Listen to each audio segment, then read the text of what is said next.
Hey everybody, it's Taylor with Boydston Grove, and today we're going to show you how to make some mini planters. A lot of mini planters. Let's get into it. Yes, this is going to be wild. Before we get started on today's projects, as some of you are already aware by keeping up with our posts on our YouTube channel, I've been dealing with an eye injury, so I just want to thank you for all your well wishes and prayers that you've sent my way. I'm not 100% out of the woods yet, hence the shades, but that's not going to keep us from doing some projects. Mini planters or window planters are really trendy right now. I've been seeing a lot of them on social media.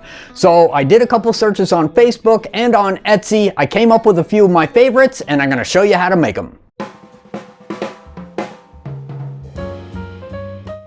I'm using 6-inch cedar fence pickets for all of my planters, and for the first planter, I'm cutting 2 pieces to 10 inches and 2 pieces to 5 inches.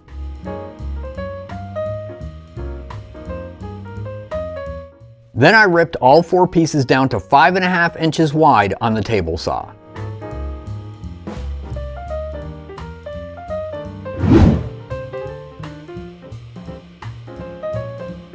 I used glue and brad nails to assemble the 4 sides, and then I could get an exact measurement for the bottom.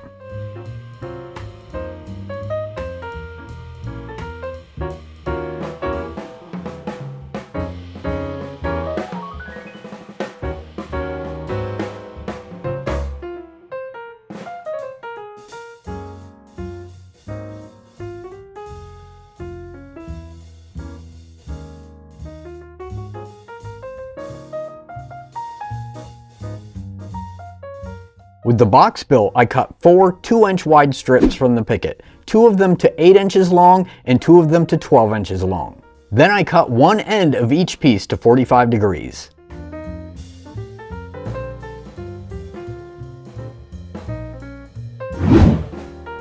I attached the 2 8-inch pieces to the center of each end of my box, and then I attached the other 2 pieces together to make a little peak or a little roof.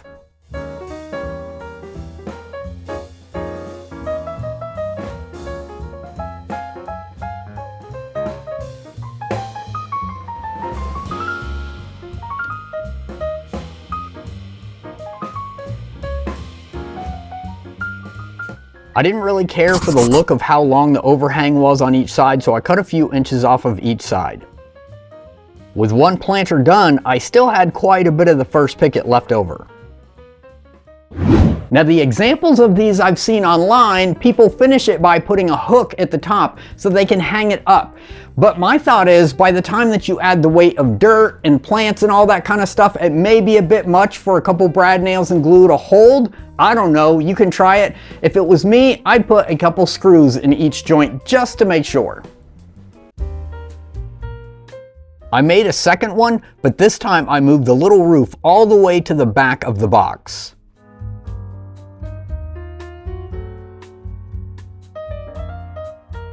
Then I added an extra little brace to the roof pieces and some screws to the joints so that we could hang it on our garden wall.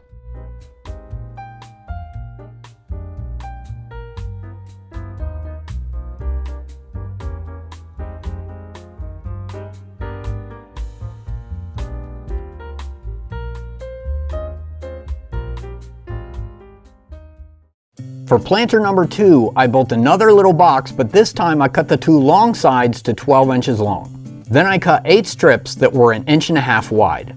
You're going to need 4 to be cut to 5 inches long, 2 to be cut to 6 inches long, and 2 to be cut to the overall width of your box, which in my case happens to be 6 3/8 inches long. The easiest way to assemble this stand is to just attach it directly to the box, but I wanted to pre-paint the little stand, so I put it together first.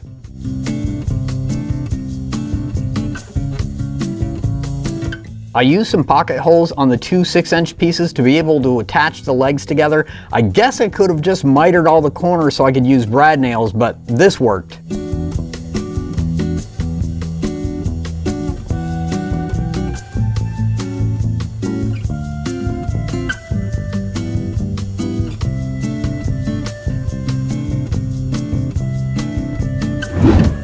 I sprayed the stand with some flat black paint and then attached it to the box using brad nails. I used a 2.5-inch strip of wood along the top of the box just to gauge how far up I wanted to attach the legs.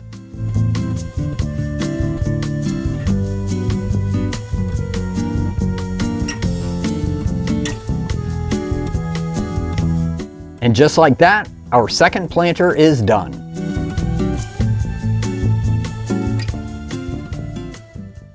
The third planter has a few more steps, but it's still pretty easy. I cut my 4 pieces to make the box, but this time I cut the end of each of the short pieces at a 5-degree angle. Then I cut the bottom edge of the 2 long pieces at a 5-degree angle also.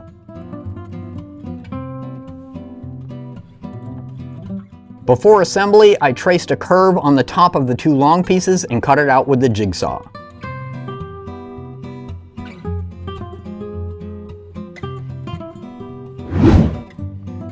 With that done, I assembled the 4 pieces with glue and brad nails.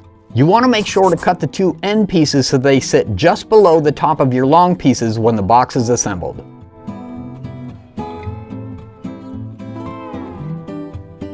Then I could get my measurements for the bottom, making sure to rip the 2 long sides of the bottom at a 5-degree angle.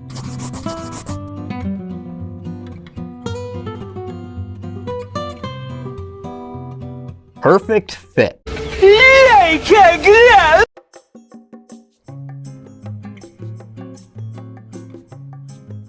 From what I've seen online, this planter is supposed to resemble like a purse or a tote bag, so I spent some time with the sander making sure it was nice and smooth and all the corners were really rounded over.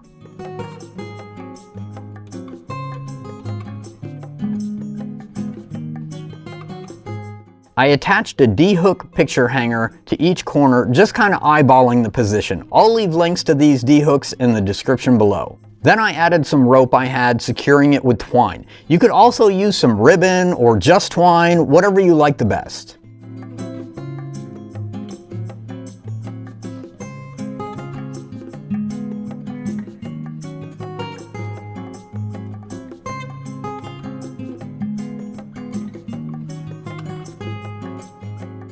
Alright, all our planters are done. These were super simple and each one took less than 1 picket, so I think I was able to actually get 3 out of 2 pickets. Keep in mind, if you want to keep these inside, you'll have to find a way to water seal them. I've used the Gorilla Seal before and it seems to work out okay. You could also get some of those little plant trays or whatever, or just keep your plants in the pots. Out of all of them, I'm pretty partial to this one with the little stand on it, but let me know in the comments below which one's your favorite. All of these were super simple builds, super inexpensive, less than 1 picket each, something that you can easily batch out for upcoming markets or craft sales. I hope you all enjoyed today's projects. Thank you very much for watching. Be safe and have a great day.